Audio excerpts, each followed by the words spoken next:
नमस्कार मित्रों, पराशर ज्योति संस्थान के इस यूट्यूब चैनल पर आपका स्वागत है। एक बार फिर मैं बब्बन कुमार सिंह। मित्रों, आज जो है हमको सूर्य के गोचर की चर्चा करने जा रहे हैं, तुला संक्रांति की चर्चा करने जा रहे हैं। जैसा आपको पता है, हर साल की भांति ये वार्षिक परिघटना है। सूर्य जो है जा रहे हैं ये 17 तारीख को सुबह 6 बजे 6:34 पर भोपाल के समय के अनुसार ये कन्या राशि से तुला राशि में गोचर कर जाएंगे। इनका जो पुण्य काल होगा ये लगभग 6:15, अलग अलग जगहों पर ये थोड़ा सा अंतर होगा 2-4-5 मिनट का। तो 6:15 से लेकर आप मानकर चलिए ये 11:15 के बीच में होगा। इस समय आप दान पुण्य स्नान, नदियों में स्नान, या जो भी अपने यहाँ, यदि आपके यहाँ नदी नहीं है तो आप नदियों को याद करके अपने बाथरूम में भी स्नान कर सकते हैं और कुछ दान पुण्य मंदिरों में जाकर आप कर सकते हैं। ये जो है 6:15 से लेकर 11:15 तक का रहेगा लगभग। मित्रों, जो ये तुला की जो संक्रांति है ये सबसे महत्वपूर्ण संक्रांति है। जैसे मेष संक्रांति होती है उसी तरह से तुला की संक्रांति भी महत्वपूर्ण मानी जाती है। कारण कि तुला जो है ये सूर्य की नीच राशि मानी जाती है। ये शुक्र की राशि है और इस साल तो संयोग से शुक्र भी 22 तारीख के बाद नीच के होंगे। जब तक यह सूर्य रहेंगे 16 नवंबर तक रहेंगे। 16 नवंबर के आसपास तक शुक्र भी यहाँ है 22 से। ये बहुत सालों में इस तरह की घटना होती है। प्राय क्या होता है कि जब सूर्य तुला में आते हैं तो उस समय शुक्र भी होते हैं, वो कहीं ना कहीं नीच भंग की स्थिति होती है। इस बार थोड़ी सी स्थिति अलग है और इस समय न केवल सूर्य नीच के रहेंगे, इसके स्वामी भी नीच के रहेंगे। तो एक कहीं ना कहीं जो है, जो आत्मा के कारक सूर्य के स्वयं के नीच होने और उसके जो स्वामी है उनके नीच होने के कारण एक थोड़ा सा एक एनर्जी का एक जो आध्यात्मिक एनर्जी है उसमें थोड़ी सी आपको दिक्कत महसूस होगी। और चूंकि वाइटलिटी के कारक है सूर्य, तो कहीं ना कहीं आपके स्वास्थ्य में भी दिक्कत होगी प्राइमरीली। लेकिन तुला जो है, तुला देखिए, सूर्य जब भी हर महीने जाते हैं, हर महीने संक्रांति करते हैं, तो जिस भी राशि में जाते हैं उस राशि के को प्रकाशित करते हैं, उस राशि के स्वभाव को आगे बढ़ाने का काम करते हैं। तो ये क्या है, देखिए, सूर्य जो है इंडिविजुअल हमारे बॉडी को, हमारे इंडिविजुअल आइडेंटिटी को बताते हैं। लेकिन जब ये इसमें आते हैं तो ये जो है शनि यहाँ उच्च के होते हैं तुला में, तो ये यूनिवर्सल चीजों को बताता है। इसके साथ क्या कहलाता है, एकीकरण को बताता है, जब आपको समाज के साथ एकीकरण करना होता है। और चूंकि सूर्य राजा के ये है कारक ग्रह है, तो राजा जब, और ये बाजार, तुला को बाजार कहा जाता है या समाज कह लीजिए, तो राजा को जब बाजार में आते हैं खास तौर पर, तो यहाँ आकर उनको एक तकलीफ होती है, उनकी डिग्निटी कहीं ना कहीं कमतर होती है। तो सबसे ज्यादा इसका इम्पैक्ट ये होता है कि जब यहाँ होते हैं तो एक तो सबसे बड़े, चूंकि हमारे सूर्य जो है हमारी वाइटलिटी को, हमारे शरीर का पोषक करते हैं, इस समय रोशनी की कमी होती है। अब देखिएगा हमारे यहाँ भारत में इसलिए बहुत सारे त्योहार इसमें मनाए जाते हैं।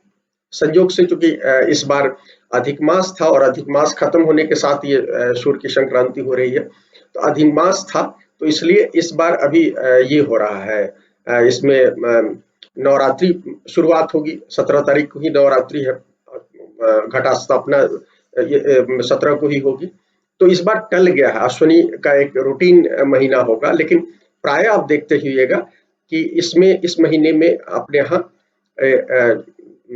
दिवाली मनाया जाता है, कारण कि रोशनी की कमी को दूर करने का ये त्योहार है कहीं ना कहीं। तो इस समय जो रोशनी की कमी होती है उसको हम कृत्रिम प्रकाश से दूर करने की कोशिश करते हैं। और ये जो महीना है हमारे आध्यात्मिक उन्नति के लिए विशेष तौर पर महत्वपूर्ण है।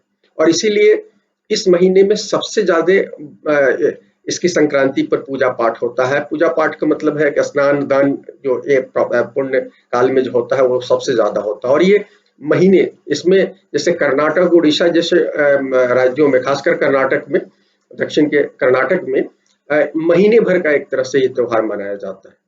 किसान जो है अपनी फसलों के लिए, क्योंकि माना जाता है कि इस बार बारिश की कमी हो जाती है, खत्म हो जाता है बारिश का सीजन, और फसल में ये होती है कि फसल प्रॉपर नहीं होगी, तो इस डर से किसान जो है पूजा करते हैं सूर्य भगवान की, और अधिक से अधिक तो ये बहुत महत्वपूर्ण रूप में मनाया जाता है। उड़ीसा में भी चूंकि वहाँ कोणार्क मंदिर है, सूर्य का विशेष महत्व है, और भारत के पूर्वी हिस्से में पड़ता है, तो पश्चिम बंगाल, माने बांग्लादेश, पश्चिम बंगाल, ये सब इलाके जो है कहीं न कहीं भारत के हिसाब से देखा जाए तो सूर्य के महत्व वाले हैं। आसाम, नॉर्थ ईस्ट में, तो इन सब जगहों पर विशेष रूप से सूर्य की पूजा की जाती है, खासतौर पर उड़ीसा में।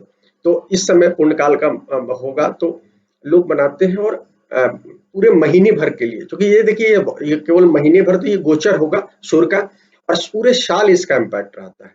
तो यदि इस समय आप यदि पूजा करते हैं तो धन धान्य की बहुलता होती है। वैसे भी शुक्र जो है तुला है, कहीं न कहीं धन को बताता है।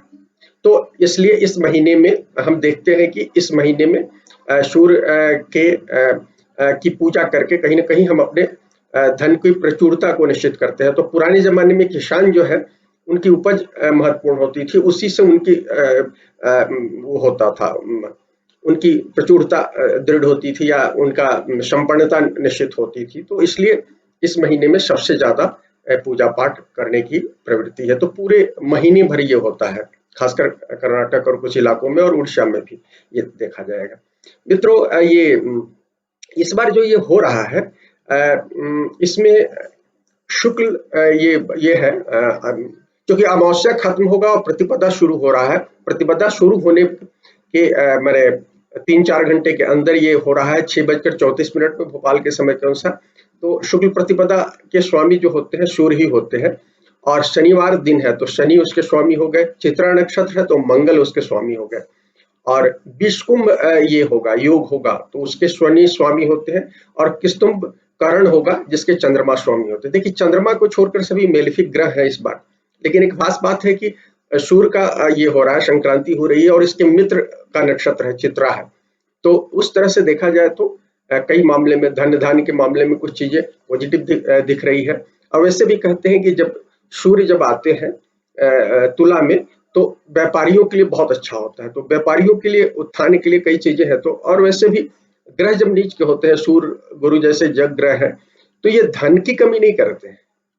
जैसे गुरु मकर में होता है, तो वो भी कंटिन्यूअस शनि के स्वभाव के हिसाब से बताता है कि आप धन को प्रगाढ़ करता है, और तुला तो बताता ही है कि तुला क्योंकि मनी से रिलेटेड है, धन से रिलेटेड है, तो इसमें यदि सूर्य आते हैं तो धन की कमी नहीं होती है। सबसे ज्यादा दिक्कत होती है आपकी वाइटलिटी की, आपके शरीर की दिक्कतें होती है। और चूंकि तुला जो है हमारे संबंधों का भाव है, तो संबंधों में दिक्कतें होती है। जीव मामले में हमेशा मैं कहता हूं, जब सूर्य गुरु चंद्रमा ये सब जब कमजोर होते हैं, मंगल भी, तो अशुक्र, तो ये सारे ग्रह जब कमजोर होते हैं तो हमारे संबंधों में कमी आती है। तो इसलिए आप स्पेशली इस बात का ध्यान रखें कि इस महीने में आप अपने सूर्य को बेहतर करने के लिए आप सूर्य की पूजा करें। आप सूर्य की पूजा ओम सूर्याय नमः, ओम भास्कराय नमः, इससे कर सकते हैं, या जैसे गायत्री मंत्र से कर सकते हैं। 108 बार गायत्री का सुबह शाम पाठ करें इस महीने में, या आप ये कर सकते हैं आदित्य हृदय का 3 बार पाठ करें सूर्योदय के समय, सूर्यास्त के समय, या कोरोना का समय चल रहा है। हम हमेशा कह रहे हैं कि इस समय सुबह की धूप जो होती है, जो पहला हो रहा होता है दिन का, उसमें आपको सूर्य की रोशनी का पान करना चाहिए। और यदि वो भी नहीं कर पा रहे हैं तो आप ये करें, हवन करें सुबह या शाम यदि करते हैं, तो ये सारी चीजें आपकी वाइटलिटी को और आपके उसको ये करता है। और रिलेशनशिप की हम बात कर रहे थे कि तुला जो है रिलेशनशिप का, संबंधों का है। तो संबंधों इस समय क्या होगा, देखिए शुक्र भी नीच को हो रहे हैं, सूर्य भी नीच के हो रहे हैं, उसके स्वामी शुक्र भी नीच के हो रहे हैं। तो संबंधों को लेकर बहुत सारे लोगों के जीवन में तनाव की स्थितियां होंगी। जिन लोगों ने अपने संबंधों पर काम नहीं किया है, उनको इस समय काम करने की जरूरत होगी। देखिए क्या होता है, 7वां जो घर है वो हमारे पार्टनर का घर होता है। पार्टनर का मतलब जो दूसरी दुनिया से होता है, हमारे समाज से, हमारी, देखिए हमारे यहाँ शादियां कहाँ होती है, ट्रेडिशनली जो हमारा घर है उससे दूर होती है। तो वो ऐसे समाज से हमारा पार्टनर आता है जिस समाज को हम नहीं जानते हैं, और वो कहीं ना कहीं हमारा जो पार्टनर होता है हमारा दर्पण होता है। लेकिन क्या होता है कि हम जब और वो हमारा पार्टनर जब संबंधों में क्यों दिक्कतें आती है, पार्टनर जो है हमारी जो आइडेंटिटी, एक्चुअल आइडेंटिटी जो हमारे अंदर छुपी हुई है उसको बताता है। और हम क्या होते हैं कि हम सब लोग बाहर बाहर की यात्रा कर रहे हैं, अंतर यात्राएं हमने बहुत कम कर दी है। तो बाहर की यात्रा करने के कारण, भौतिक जगत की लगातार यात्रा करने के कारण हमेशा हम दूसरे पर ब्लेम करते हैं। और शुक्र भी अभी चूंकि वर्गों में रहेंगे, वो आलोचनात्मक होंगे, तो हम हमेशा अपने पार्टनर की गलती देखेंगे। तो इसमें आप लोगों को, जिन लोगों की कुंडलियों में ऑलरेडी क्या कहते हैं सातवां भाव पीड़ित हो, इस समय सबसे ज्यादा सतर्क रहने की जरूरत है। खासकर मेष राशि वाले लोगों को और तुला राशि वाले लोगों को सबसे ज्यादा इस समय संभल कर रहने की जरूरत होगी, अन्यथा उनके वाद विवाद, यदि उनके जिनकी कुंडली में ये मेष ये हो, अफ्लिक्टेड हो, या तुला अफ्लिक्टेड हो, तो उनके जीवन में कहीं ना कहीं बड़ी दिक्कतें हो सकती है। यदि दशा भुक्ति इंडिकेट कर रही है तो तलाक या अपने पार्टनर से दूर होने की स्थितियां निर्मित हो सकती है। तो इस बात का आप ध्यान रखें इस बार। और इसलिए भी ये महत्वपूर्ण है कि एक तो मैं बताया कि सूर्य नीच के हो रहे हैं, उसके स्वामी नीच के हो रहे हैं, साथ में क्या है, शनि और मंगल की दृष्टि है। शनि मकर में है, और ये शनि जो मकर में आए हैं, हमको बहुत कुछ यूनिवर्सल एनर्जी सिखाना चाहते हैं, जो कॉस्मोस की एनर्जी है, जो हमारे इंडिविजुअल एनर्जी से बाहर की एनर्जी है। देखिए, हमने पूरी प्रकृति का वो कर दिया है, क्षरण कर दिया है, तो शनि इसको सिखाना चाहते हैं। और जो कोरोना के रूप में मैं लगातार कह रहा हूँ कि कहीं ना कहीं हमारी लर्निंग है, लंबी लर्निंग की कहानी है, जिसको हमको समझना होगा, लेकिन हम अभी भी नहीं समझ रहे हैं।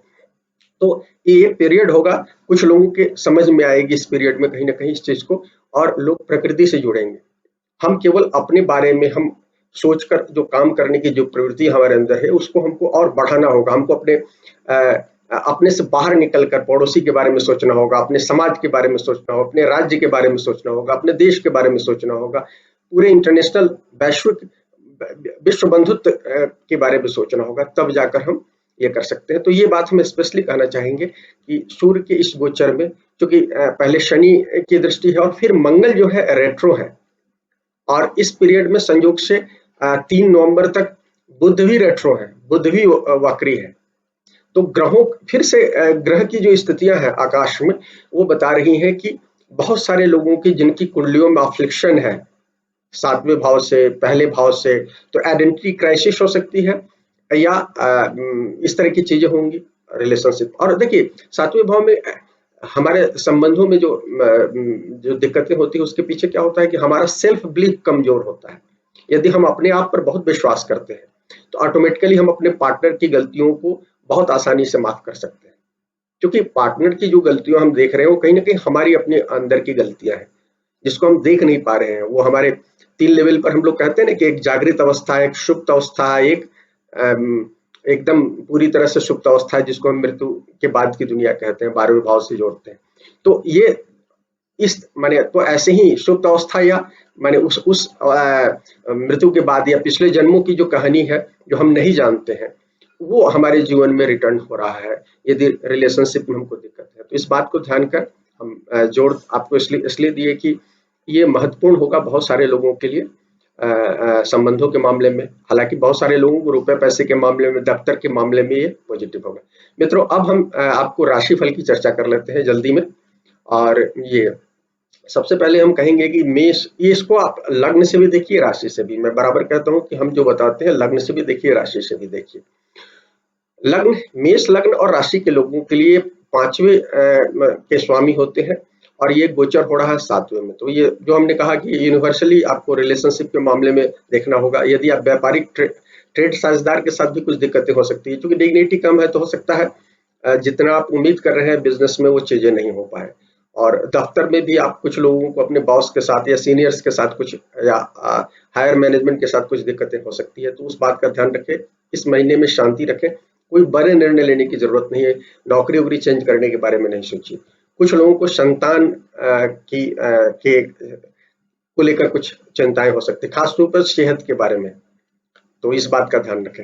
मित्रों, वृषभ लग्न राशि की बात करते हैं, इसमें चौथे के स्वामी होते हैं और छठे भाव में गए हैं। तो देखिए, छठा भाव क्या है, चौथा क्या है, चौथा हमारे माता को रिप्रेजेंट करता है, वाहन, घर, वाहन को रिप्रेजेंट करता है, और ये हमारे आंतरिक सुख को रिप्रेजेंट करता है। और छठा भाव जो है, ये हमारे स्वास्थ्य को रिप्रेजेंट करता है, हमारे विरोधियों को रिप्रेजेंट करता है, हमारे ऋण को रिप्रेजेंट करता है। तो इन इनसे संबंधित कुछ चीजें आपको देख सकते हैं। लेकिन क्या है, वृषभ जो है उनके लोग उन लोगों के लिए रुपए पैसे के मामले में तो कुछ जगह मुझे लग रहा है कि आपको सफलता मिल सकती है, लेकिन आपको अपने स्वास्थ्य पर कुछ काम करने की जरूरत हो सकती है। यदि आप लापरवाह होगे तो आपको कुछ न कुछ चीजें इस पीरियड में हो सकती है। कुछ लोगों को पैतृक विवाद, संपत्ति का विवाद हो सकता है। चौथे घर से है तो पैतृक संपत्ति, हालांकि दूसरे घर से देखते हैं, लेकिन पैतृक संपत्ति से संबंधित कुछ मामले हो सकते हैं। और माँ की सेहत भी को लेकर कुछ चिंताएं हो सकती है। और चूंकि छठे में जा रहे हैं सूर्य, तो हम आपको कहेंगे कि यदि आप ट्रेवल कर रहे हैं तो सावधानी से ट्रेवल करें, खासकर वाहन चला रहे हैं तो स्पेशली ध्यान रखें। और चूंकि मंगल भी वो है और बुध भी वक्री है, दो ग्रह वक्री है, शनि और मंगल की दृष्टि भी है इस भाव पर, तो इसलिए और यहाँ ये रहेंगे और शुक्र भी आपके नीच करेंगे। तो हेल्थ का ध्यान रखिए, एक्सीडेंट वगैरह का ध्यान रखिए। अदरवाइज हालांकि बहुत अच्छा गोचर नहीं कर सकते हैं, लेकिन इन जनरल आपके लिए ये पॉजिटिव, क्योंकि छठे में सूर्य का गोचर प्राय अच्छा कहा गया है, खासकर चंद्रमा से, तो इसलिए उस मामले में लाभ है। और खासकर सर्विस ओरिएंटेड होकर आप काम करते हैं तो निश्चित रूप से आर्थिक रूप से आपको फायदे की स्थिति दिख रही है। हम ये जरूर कहेंगे कि ध्यान करें, योगा करें, और जो हमने बताया कि सूर्य को जरूर जल दें प्रतिदिन। और यदि आप यदि पाठ कर सकते हैं तो गायत्री का पाठ करें। मित्रों, मिथुन लग्न राशि की बात करते हैं। इसमें जो है, इसमें तीसरे भाव के स्वामी होते हैं और पांचवें से गुजर रहे हैं। देखिए, पांचवें से गुजरने से कुछ न कुछ सूर्य आपको चीजें देंगे। पांचवा भाव जो है हमारे पद प्रतिष्ठा का भी भाव है, संतान का है, रोमांस का है। लेकिन चूंकि डिग्निटी कम है, शुक्र की भी डिग्निटी कम होगी, तो हम आपको कहेंगे कि इस सब मामलों में थोड़े से अशुभ परिणाम आपको देखने पड़ सकते हैं। यदि आपकी दशा भुक्ति अच्छी नहीं है तो मानकर चलिए कि कुछ न कुछ दिक्कतें आपको आएंगी। तो आपको संतान के साथ विवाद नहीं करना है। रोमांस में आपको भी उस मामले में भी सतर्क रहना है कि नए रिलेशनशिप में नहीं जाना है। और दफ्तर में यदि कुछ होता है, थोड़ा सा काम के मामले में कुछ लेकर जितनी एनर्जी चाहिए आप नहीं दे पाएंगे, जितनी क्रिएटिविटी चाहिए नहीं दे पाएंगे। हालांकि कुछ चीजें प्रोग्रेस होंगी, लेकिन इस चीज का कुछ दिक्कतें आपको महसूस होगी। यात्रा करने से बचना चाहिए। इस महीने आपको यात्रा में परेशानी दिख रही है। और खान पान का ध्यान रखें, खान पान की लापरवाही से आपको पेट की समस्या हो सकती है। मित्रों, अब कर्क लग्न राशि की बात करते हैं। कर्क लग्न राशि में क्या होता है, कर्क में दूसरे के स्वामी होते हैं सूर्य, और ये कहां से गुजर रहे हैं, चौथे में। चौथे का गोचर थोड़ा सा, सूर्य क्या होते हैं, अग्निकारक ग्रह है, वायु तत्व की राशि में जा रहे हैं, तो आपको थोड़ी सी वो अग्नि तत्व की परेशानी दे सकते हैं, स्पेशली रिलेशनशिप के मामले में। तो माता जी को कुछ परेशानी हो सकती है सेहत का, ये हो सकता है। कुछ आपको चिंताएं, माने जो आपकी आंतरिक सुख में थोड़ा सा कमियां वो कर देंगे। आपका कुछ न कुछ फालतू की चिंताएं आपको लगी रहेंगी। कुछ लोगों को 10वें घर से देखा जाए तो चूंकि दृष्टि जाएगी, तो कुछ लोगों को तबादले वगैरह की स्थिति दिख रही है। और इस महीने में कुछ अनावश्यक खर्च हो सकते हैं, घर पर हो सकते हैं, माताजी के स्वास्थ्य पर हो सकते हैं, किसी ऐसी चीज पर हो सकता है, चीजों पर हो सकता है, तो उसका ध्यान रखें। बजट के अनुसार आप ये करें। और आंख का विशेष रूप से ध्यान रखें, आंख के मामले में कुछ परेशानी हो सकती है। मित्रों, अब सिंह लग्न राशि की बात करते हैं। सिंह लग्न राशि के तो लग्नेश होते हैं, राशिश होते हैं। आपको सबसे ज्यादा सावधान रहना है इस महीने। आपकी तो आइडेंटिटी है, सूर्य आपकी आइडेंटिटी है, तो स्वास्थ्य से लेकर आपकी पूरी आइडेंटिटी पर प्रश्न उठ सकता है। यदि आप पहले से लाइफ स्टाइल आपकी ठीक नहीं है, कोरोना ने लगभग हम सब लोगों के पूरे यूनिवर्सल लाइफ स्टाइल को लेकर एक सवाल खड़ा कर दिया है।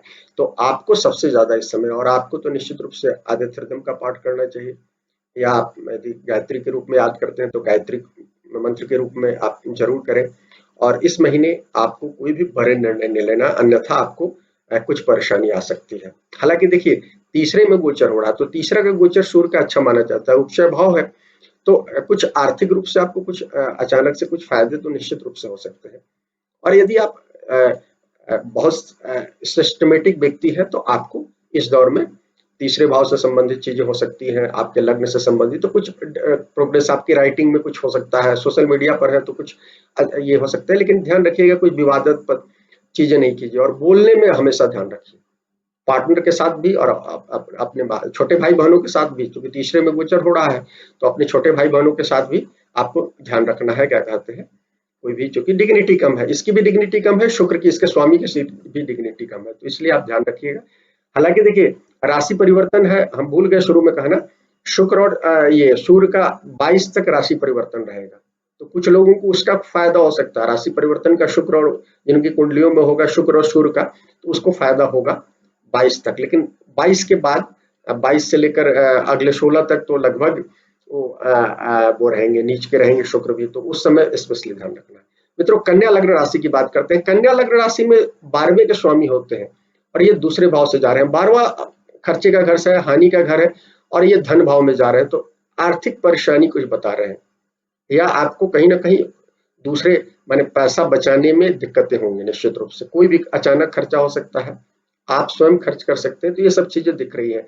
वाणी का संतुलन रखिए, दूसरा वाणी का भाव होता है, खाने पीने का ध्यान रखिए, यदि आप थोड़े सी लापरवाही करेंगे तो आपको परेशानी होगी। आंख का स्पेशली ध्यान रखिए, और इसमें क्या कहते हैं, पेट का भी ध्यान रखिए, आंख और पेट का विशेष रूप से ध्यान रखिए। और चूंकि 10वें से 5वां घर होता है, तो ये कहीं ना कहीं अर्थ त्रिकोण का हिस्सा है, तो आपको अपने दफ्तर में भी ध्यान रखना है, सीनियर्स के साथ उलझना नहीं है, पिता के साथ भी क्या कहलाता है ध्यान रखना है, कोई भी वाद विवाद की स्थिति नहीं हो करनी चाहिए। हालांकि पिता के चलते ये कहेंगे कि थोड़ा सा खर्च हो सकता है, बॉस के साथ ज्यादा दिक्कत दिख रही है।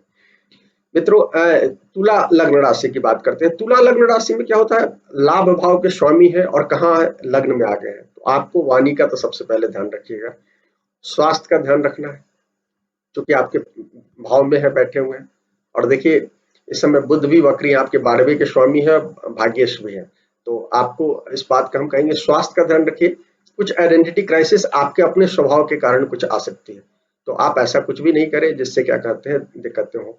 और स्पेशली अपने जीवन साथी के साथ ध्यान रखें, या जो भी यदि बहुत सामाजिक है आप, यदि बहुत ज्यादा समाज में निकलते हैं, लोगों से इंटरेक्शन है, तो समाज में किसी व्यक्ति के साथ आपका हो सकता है मुठभेड़ हो सकता है, खासकर इस चीज का आप ध्यान रखें। और रिलेशनशिप की हमने बात कर ही ली। इस समय क्या होता है कि नेटवर्क का क्षेत्र है, ये 11वां नेटवर्क होता है, तो आपको इस समय लंबे नेटवर्क पर आप कुछ काम कर सकते हैं, उसमें आपको कुछ फायदा होगा। बाहर के लोग, क्योंकि क्या होता है 11वां भाव विदेश के नेटवर्क को भी बताता है, आपके ऑफिस के नेटवर्क को बताता है, तो उसमें आप कुछ काम कर सकते हैं, वहां आपको फायदा ये दे सकता है। मित्रों, ये कहते हैं ये वृश्चिक लग्न राशि की बात करते हैं। वृश्चिक में 10वें के स्वामी होते हैं और गोचर कहाँ कर रहे हैं, 12वें में कर रहे हैं।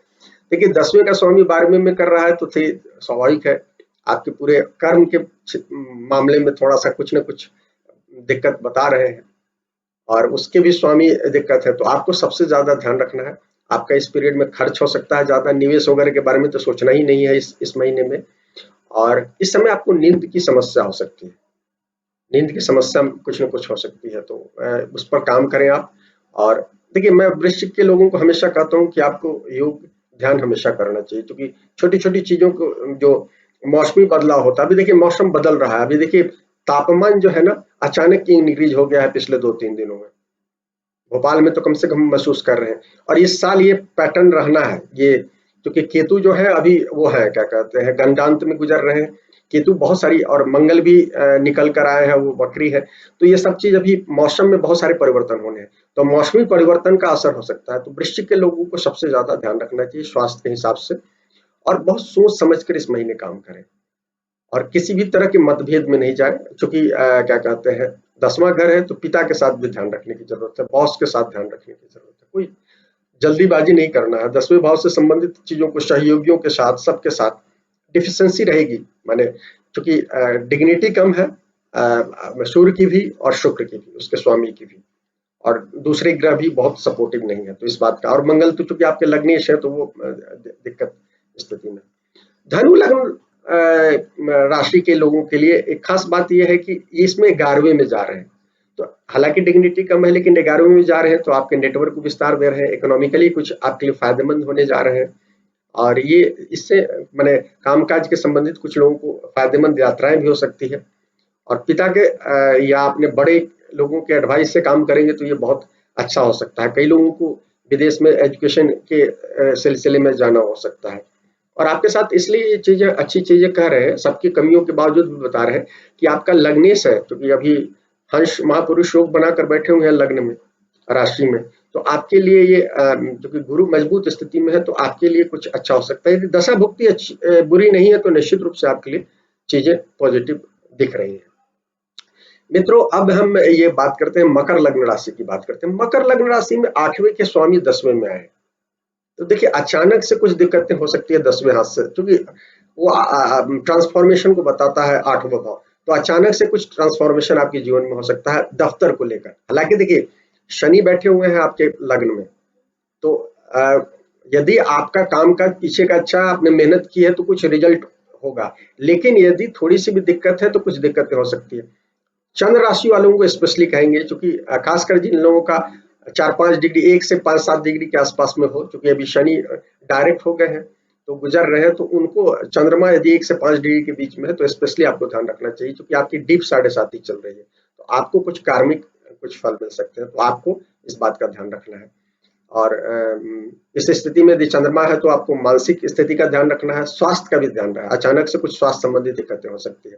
हालांकि जो लोग शोध में 8वें भाव से संबंधित जैसे ज्योतिषी में काम कर रहे हैं, साइकोलॉजी विषय में कुछ काम कर रहे हैं, लाइफ रिसोर्सेज लाइफ मामलों में कुछ रिसर्च कर रहे हैं, तो ऐसे लोगों के लिए बहुत अच्छा हो सकता है 8वें भाव से संबंधित, तो उनके लिए कुछ फायदेमंद चीजें ये दे सकते हैं इस समय।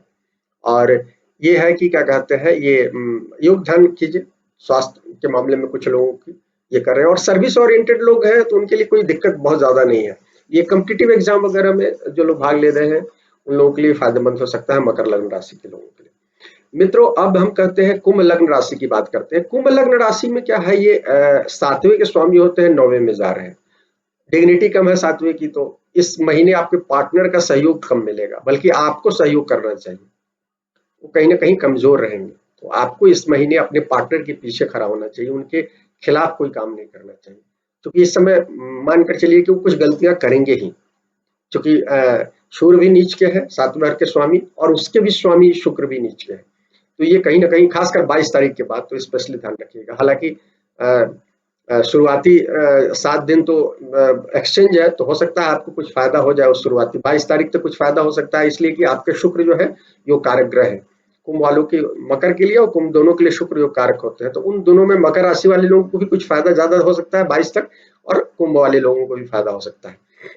साझेदार साझेदारी में भी कुछ बिजनेस करते हैं तो थोड़ा बहुत उठापटक लगा रहेगा, खान पान का ध्यान रखिए, कोई भी ऐसी चीज नहीं कीजिए कि क्या कहते हैं ये नहीं करें।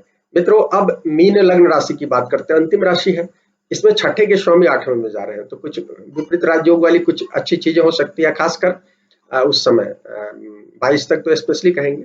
उसके बाद लेकिन हम आपको कहेंगे कि इस समय क्या कहलाता है, आपको छठे से संबंधित बहुत ज्यादा काम, क्योंकि छठा विवाद का भाव है, हमारे वो है कंपटीटर का भाव है, तो इस समय कुछ दिक्कतें हो सकती है। लोन वगैरह नहीं लीजिए इस समय, ये पीरियड नहीं है, कोई बड़े निर्णय नहीं लीजिए। हालांकि एक चीज है कि आपके लग्नेश 10वें घर में जा रहे हैं, और यदि दशा भुक्ति अच्छी है तो कुछ आपको इस समय रिजल्ट दे सकते हैं, सूर्य जो है रिजल्ट दे सकते हैं, और चूंकि 8वें भाव में है तो यदि आप आध्यात्मिक दृष्टि से सोचने और काम करने वाले हैं, सर्विस ओरिएंटेड है, तो आपको फायदा हो सकता है, अन्यथा आपको दिक्कतें हो सकती है। सूर्य 8वें में जा रहे हैं, तो यदि आप कानून के खिलाफ कोई काम करते हैं तो निश्चित रूप से इस महीने में कुछ आपके पकड़े जाने का, टैक्स फ्रंट पर आपके पकड़े जाने का इस तरह का खतरा जरूर दिख रहा है, तो ये बात ध्यान रखिए। अपने स्वास्थ्य का भी ध्यान रखिए, खासतौर पर आंख का ध्यान रखिए और दांत का ध्यान रखिए, तो इस बात का हम कहेंगे।